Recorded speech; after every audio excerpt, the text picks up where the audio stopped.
enhancing your knowledge and your skills within the internal audit profession. So well done. So let's give yourselves a round of applause. Hard work. Okay, internal audit. Who are we and what do we do? Okay, so based on our agenda, just going to really briefly tell you about who we are again. It's the IIA. I'm sure you've heard it before. One of the benefits of being a member, if you're not a member already, and what designations are available. But we really want to spend the bulk of our time telling you exactly what we do, just to give you an insight in terms of what to consider when you start creating your CV, and what to expect if you're not already working in the role as internal auditor. Okay, so I'll hand over to Suzanne. Okay, so who can tell me what's special about this picture? What is special about this picture, guys? The people? What do you see?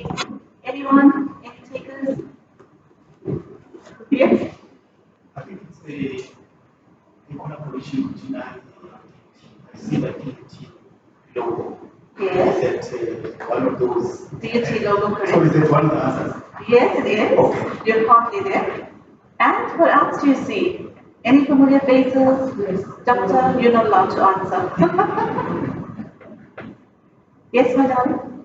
No, I'm seeing a lot of familiar faces. So where did you see them? Where do you know them from? I've worked with some of them before. At the workplace? Yeah. Okay. So, the interesting thing and the great thing about this was taken at the IIA KZN Regional Workshop last year. And these are all DUT alumni. They all like you. All of them that attended there, all of them are DUT alumni. They've all passed here, they studied here, and they went into the workplace, and now they attended the conference. Isn't that amazing? So we're looking forward to seeing all of you there in the future.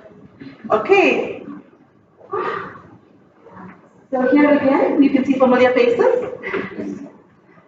So we had, part of the DUT collaboration was where DUT presented at our workshop to internal auditors throughout KZN. And we heard about the IA side of the artificial intelligence, and we gave the presentation, etc. All pictures from the workshop last year. Isn't that exciting? Don't you want to be there one day in all the future presentations? So now it's up to you. You have to make that happen. Alright, now I'm going to show you a video on who is the IA. Sorry, it is down, but I'll just select that. But who is the IA? I think by watching this video, it will answer all your questions.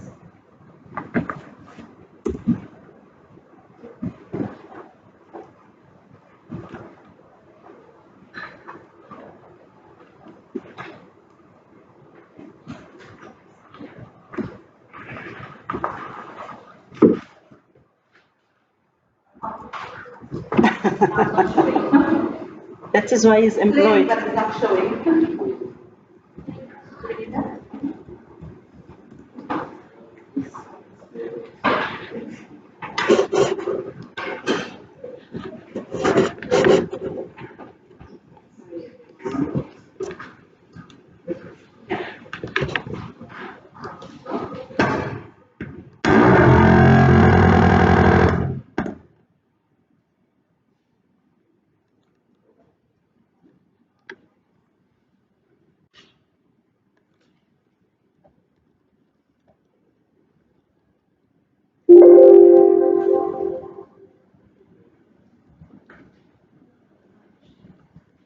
An international network representing the interests of internal auditors worldwide. As a part of this international network, the Institute upholds and supports the fundamental tenets of the profession, the Code of Ethics, and the international standards for the professional practice of internal auditing. The Institute supports the profession by providing a wide range of services dedicated to the education and advancement of internal auditors, and dynamically promoting and developing the profession in South Africa. The Institute's objectives are to build the profession, its credibility, and a thriving business environment in South Africa. The Institute serves internal auditors in South Africa by offering technical guidance, professional training programs, certification programs, continuing professional development opportunities, conferences, and networking opportunities. The Institute is a credible and well-respected body within South Africa and embraces an autonomous, consultative, and people-focused leadership culture. The objects of the IISA per the MOI are to have as its mission to promote, protect, and maintain the interests of members, and to enhance the integrity, relevance, and standing of the Institute and the profession to the benefit of society. Promote the adherence to good governance, risk, and control principles in organizations in both the public and private sectors in South Africa through the activities of its members. Provide on a national scale comprehensive professional development activities and standards for the practice of internal auditing, career path standards for internal auditors, as well as certification.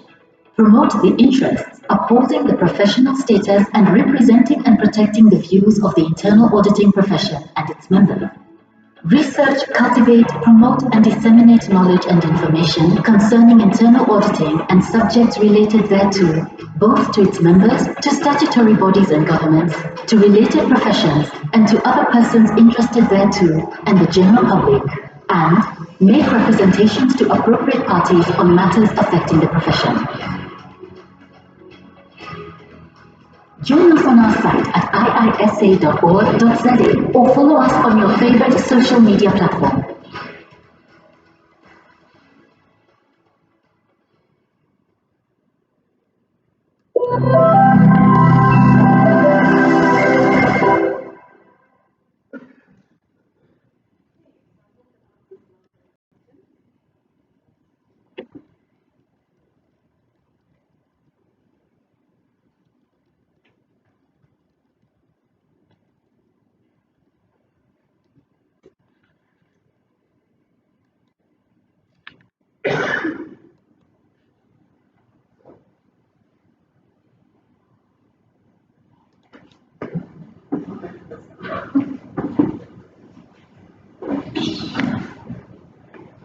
Okay, so who is the IIA? My next slide is about who is the IIA. I'm not going to go through that because it's pretty much what you watched right now. Okay.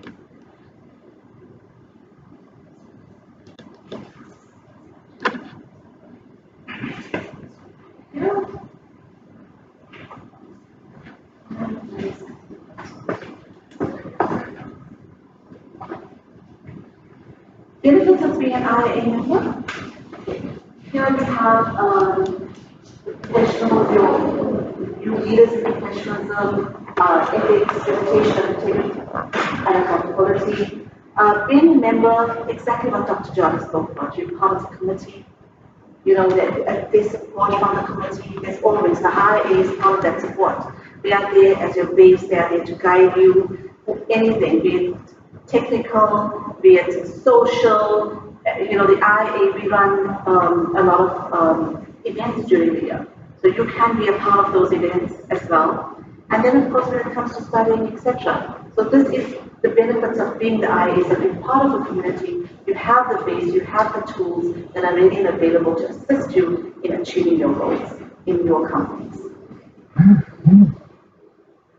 How to become a member? So pretty much go onto the website, it will guide you. It's preparing the required documentation. The important part is, do you want to be a graduate member or are you a student member right now? Look at that, read it up. It's a very simple, as you can see, it's a step approach, very simple, and you become a member. And then we'll talk to you a little later about keeping your membership and your continual professional development as we move on.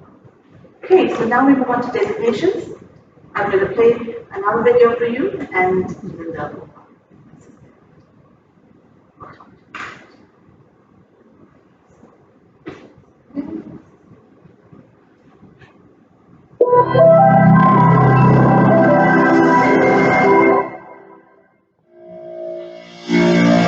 Internal Audit Development Pathway for members of the IIA South Africa. Oh.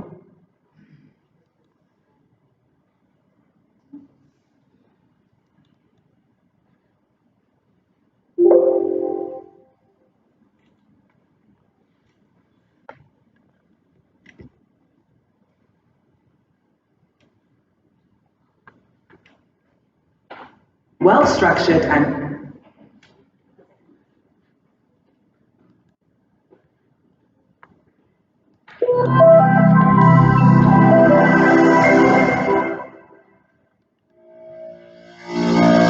internal audit development pathway for members of the IIA South Africa.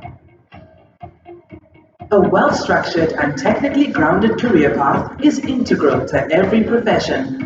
From entry-level to the highest designation, the IIA-SA provides internal auditors with the support and opportunities to develop to their fullest potential.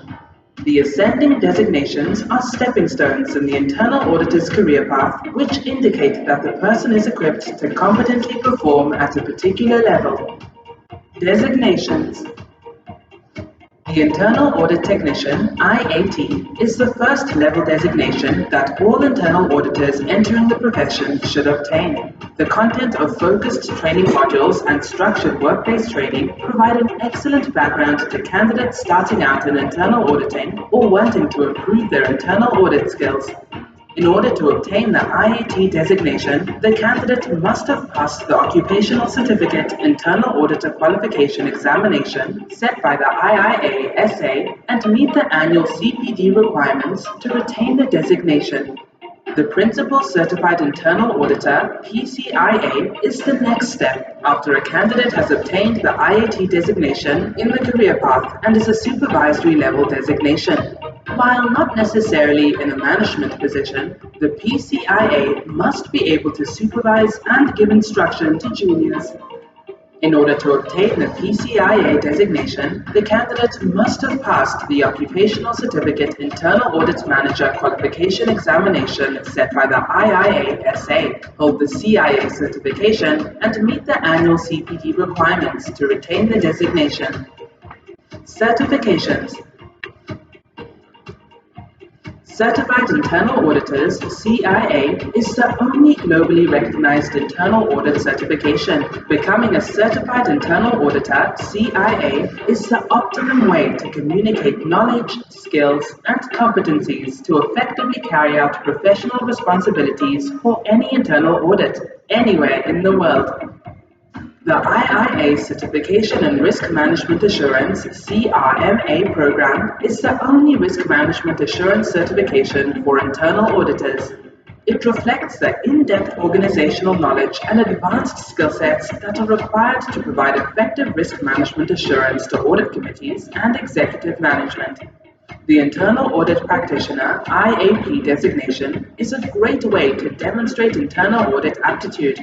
Active internal audit practitioners opens a new pathway to the Certified Internal Auditor CIA designation, the only globally recognized certification for internal audit practitioners around the world.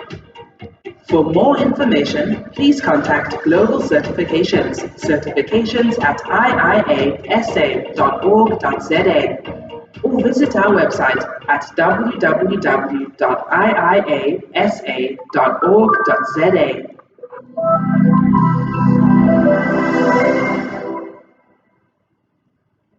That's the last video. So just on that, the next slide will talk about you need to keep your knowledge, your skills, your competence by continuing what I call continuous professional development. So your learning doesn't stop. You might think 5 years of postgraduate studies, it actually doesn't stop. In fact, just last night I registered for the certification in risk management assurance, so I'm still learning. And then every year you need to declare that you've completed those minimum hours depending on what certification you have. Okay, so we go to that slide. There you go. It was just out of interest, the number of CIAs in the world, and those figures are as of December 2021.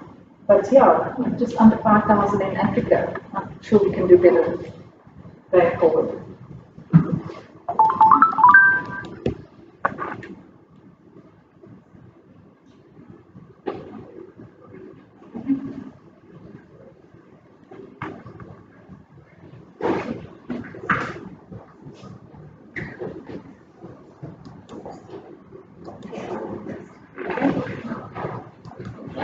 spoke about maintaining a status. We can go to the next slide. Okay, now this is the important part of the session. If you haven't been paying attention, now is important. I often get asked, what do I do? And I say, internal auditor. And then often people will say, oh, you're an accountant. I do bookkeeping. Oh, not at all. So what weird says, what my mom thinks I do, I can tell you a lot of friends and family and people that I meet, you know, the person that asks you what you do, they think that I'm an accountant, and I'm not. You know, when you're your friends think that we have lots of money, no. Our colleagues and where we work, yes, they do think that you're employees. Stable. What I think I do, yes, we're business partners, we collaborate, that's what we think we do. But what we really do is, yeah, okay. Okay, so what we've done is, I've actually taken an actual example of a job advert from my organization that says, if I want to, there's a role for internal auditor, what do we look for? And it's something that you need to keep in mind is, where do you need to upskill yourself? What do you need to have in your CV that will make you a good candidate for that organization, that will stand out from yourself, that helps you to stand out from the rest. So, as an internal auditor, what is your role, or what is our role? We're responsible for auditing the governance, financial, business, and operational. So it's quite a broad area of those processes. So we can go through what do we do on a day-to-day basis. And so the first topic talks about we have a responsibility as part of a combined assurance platform, and we need to deliver on our service. Right. So combined assurance, that is very important. So we don't, when you tell people you're the internal audit of a company, they generally think that you're looking at financial aspects. And that is so far from the truth. Because you don't just look at financial, you have to sit, this is the universe, the company, you sit on the top. Because you need to understand how that universe works. And that is where you're going to add value. So control environment, understanding the control environment is so important. And as you can see, it talks to IT, it talks to internal financial controls, it talks to risk management, it talks to statutory obligations. You need to know everything.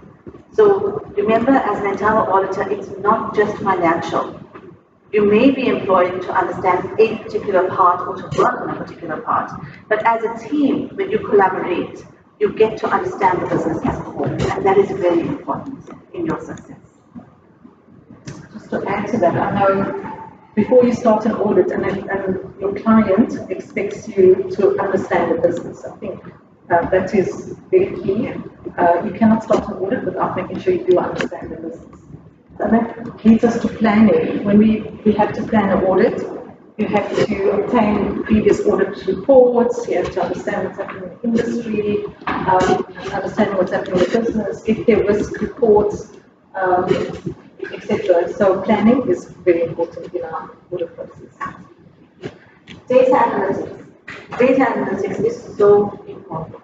We no longer audit by sample. So if you've heard, or if you've learned, and if you've seen, generally, auditors would go, they choose a sample and they test that sample. But that is now more archaic.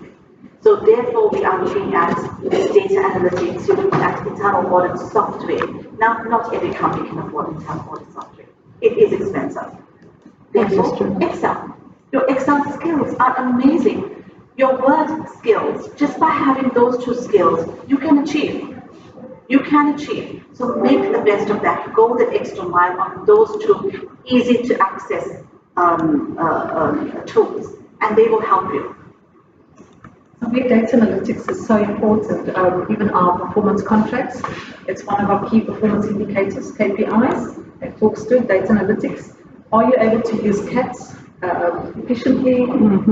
Can you identify CATs for continuous auditing, continuous monitoring? That's where we're going now. So it's part of our KPIs, and I can tell you now it's very hard. I work in an environment that's big data, very much data driven, and that is a very important standard or expectation on our performance contracts. Quality standards. Quality standards in terms of compliance, and I can't express that more than enough. It's so important and it's part of your professionalism when you're an internal auditor to ensure that you uphold your quality standards. Now, the Institute of Internal Auditors, your standards give you all of that. They give you the guidance. So you need to follow them. Remember, whatever it is you learn here, this is the base for you. When you go into the working environment, ask yourself the question, the standard says this. Where do I use this? The standard says that. Where would I put this in? And that will help you to ensure that you are following the standards in terms of your work and your output. Right, and then during a field work, obviously you need to examine records, reports, transactions, data, and that will provide you with, you need to make sure that you have sufficient evidence to support any recommendations and your audit opinion. How you document your working papers. We're really strict about making sure where did you get your data from. What sampling method are you using? Is it representative? Remember we said no sampling, but in the event that you do have to, so that must be documented. How did you reach your conclusion? Very important audit evidence. So the thing is, audit evidence, you are going to be challenged. Remember that. When you go and give your report, you are going to be challenged because the manager sitting across is not going to want to have these report points in their department. So some managers may take it as a yes, thank you for this, and I will, make sure we get this done and whatever. But some managers may not be as accepting. So be prepared for that, and that is what comes in when you have to, when they challenge you, you are able to show them very clearly what it is you picked up, and you can substantiate that report point. So that is very important. If you go in and they challenge you and you're not able to answer, that is where you're going to fail. So remember, when you bring a point forward, bring it with proper evidence. Very important. So, because we provide assurance, you have to express an opinion. And I think different companies have different ways to express opinions. They either say you rated it acceptable, or improvement required, or they will say reasonable assurance. So with your results, we have to just then communicate that to management. So your opinion is very important. Remember, your opinions are going to go up to audit committee level and then eventually to board level. So that's very important how you express an opinion, that it is the correct opinion. Okay. Opportunities. Okay, identify opportunities to improve internal control. So I'm going to give an example that I faced. So for example, we were told to do a payroll audit, so we have to verify staff. So verifying staff doesn't mean that we end there, because you're not going to get everyone on the same day, right? You take the payroll, you give out pay stubs, and they have to sign. So you are seeing a face, you're verifying with an ID, and you're giving out the pay stubs. That's how you do it. Now, what happens to all of those people that are on sick leave, on annual leave? You wait for them to come back, and you verify them. And what happens if they don't come in a month? So you will see a leave form, or you will see some leave document, right?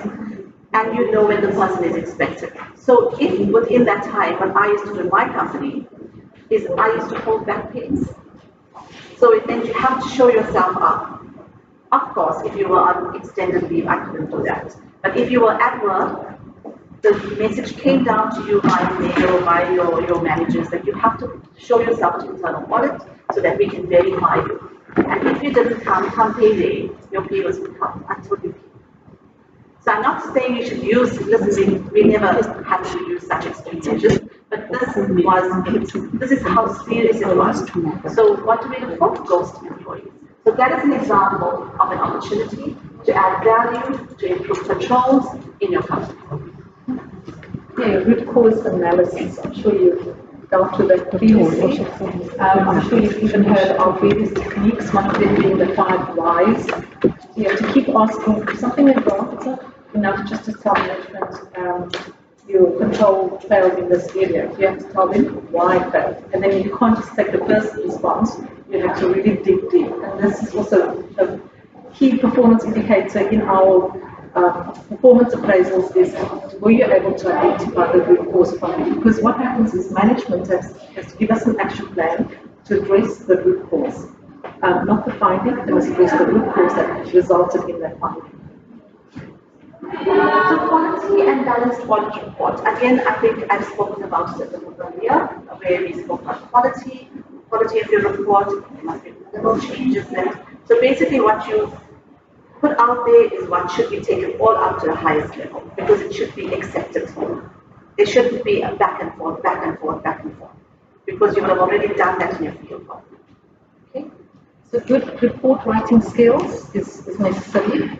And there are lots of courses available on that as well. Remember, we're also part of, they used to call 3 lines of defense. You've got your first line. Can I test them, Dr. Soken? What's first line, second line, third line? So we have to consider the results from other assurance providers. We have to consider the audits that are conducted in other areas within that same organization, because that could impact the audit that you're doing in your business area. So you don't work in isolation, that's very important. Innovation, right? So you've studied, you've been part, you have an excellent IA department here, AI department here as well. When you go to your client, yes, like I said, they may not have the budget for the big software programs that you can buy out there, but you can be innovative in showing them different methods of doing things, or suggesting to them, creating efficiencies. That is important. That is what we do, right? That is part of your part of the definition of internal audit as well, is efficiencies.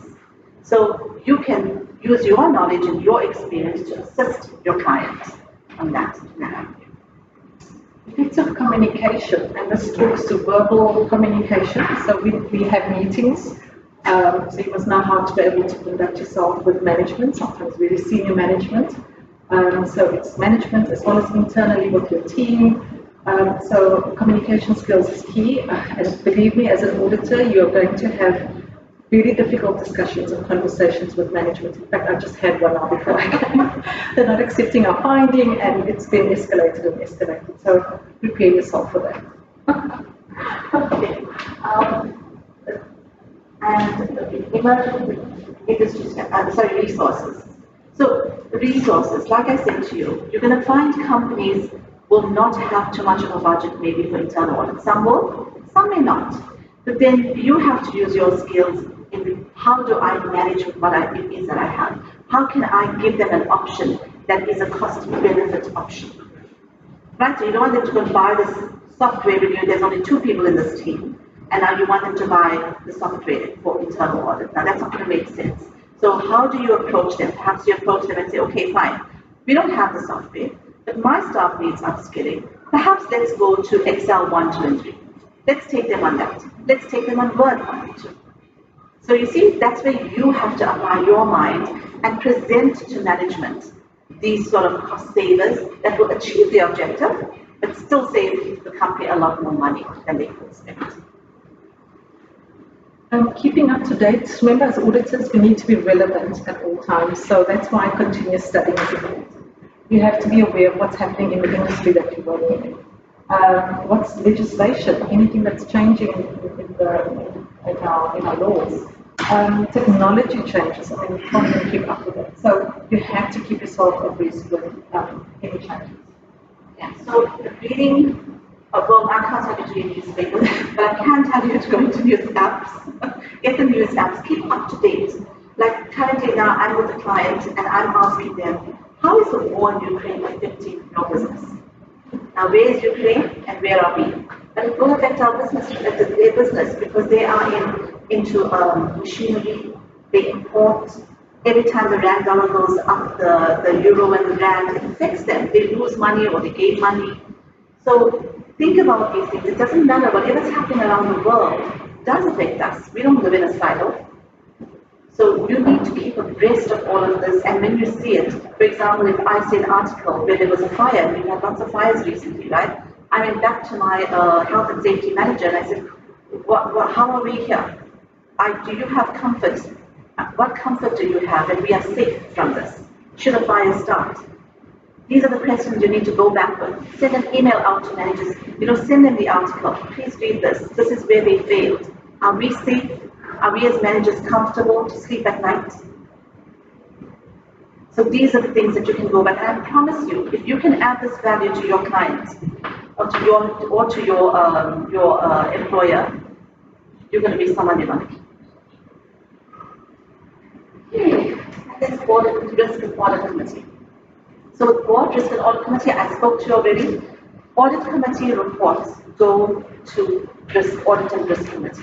From there, it gets fed to board. So you are at the highest level. In terms of the organogram in most companies, as internal audit, so just to tell you about my company, internal audit, I didn't wear uniforms. The company, the rest of the staff wore uniforms, but my staff and I didn't wear uniforms. Why?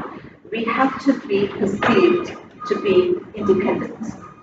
So when you see me with a uniform, you feel I'm a part of you. But when you see me dressed in normal clothes, then I'm not in uniform, you're not sure who I am, and that little bit of element of, that division is there. Now, although we don't want to be policemen and we are team players, but at the end of the day, we have a job to do, right? I may laugh and joke with you, but if I have to take your report point to audit committee, it is very there. Whether you like it or not, unfortunately. So you have to have that resilience. Okay, so just remember who you're reporting to at the end of the day. Okay, moving on. All right. So stakeholder excellence talks to and ultimately who do we report to? So it's your client as well as your board. So we need to make sure that that experience, our service to them, that it adds value, that it's memorable, that we demonstrate collaboration. If you're professional, we agree to turnaround times, how we communicate, we listen, negotiation skills. Like I said, sometimes management will not agree with your finding, so you need to be able to discuss that. Sometimes you need to give in without compromising for your risk. But so that's very important. Again, it's part of our performance contract. I like to bring it back to how do we get measured. So we get measured on customer satisfaction. We get a survey that gets sent out after every audit assignment, and we use that feedback. And whatever rating we get, that is what we get in our performance contract. Okay. Maximize department resources. So I think I've already touched on that, right? As to where you can save the company money. Let's look at cost versus benefit. But please don't do it to the detriment of your department. So that is where your skills come into play, right? Very important. So your staff, being a part of the IA, I felt that being a part of the Institute of Internal Auditors helped me a lot because it helped to train my staff. There's continuous, you can join any other, you don't have to only join KZN online. We have those events. You can go ahead and join the online events from other provinces as well. And you earn your CPD. So CPD is very important. Your professional development is very, very important. You have to be kept up to date. And by you being up to date, your company is up to date.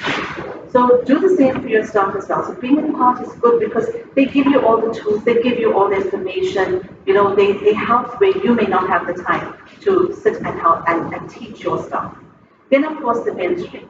You don't only have to mentor your own staff, you can mentor other staff. So you'll find that in companies they will come to you, they will ask you questions on internal controls, on risk managers, because you'll probably be doing training and etc. in your environment, in your companies, or for your clients.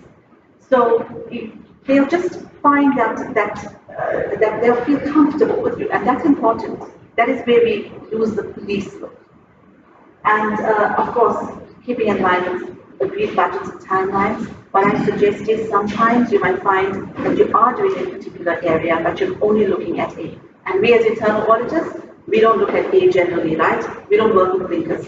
Our eyes are peeled over everything. So when we see an area that we feel needs some attention, go to management and say to them, yes, I know that we agreed to do A, but I feel that B does need some attention and I'd like to bring it to your attention. Your choice. Remember, management has the choice whether they'd like to take it and move forward with it or not. And then let them throw the ball into their court. But at least you've alerted them. At least you've alerted them. And agree on timelines, agree on budgets, and if they say to you no, then you stick to your budgets and your timelines. But that's very important because if you're constantly going over that, then that's not going to be very good. Okay, so just keep an eye at the back of your mind when you are the audit seniors to budgets, timelines. Okay. All right. And so the last slide talks to, again, this is really specific to the banking environment. And what do we look for in terms of qualifications and experience? A bachelor's degree or equivalent, which is exactly what you're doing now. Because this is a banking environment, so at least 3 years experience in internal audit or external audit preferred. Articles and professional certifications that we mentioned earlier would be an advantage. Like I said, will set you apart. Because it was a banking environment, experience in banking financial services would be an advantage. Proficiency in Word, Excel, and Outlook, PowerPoint, etc. Don't underestimate that. Driver's license, there's sometimes travel involved in the role that you applied for, so make sure that you are able to meet those requirements. So just in a nutshell, that's what you do.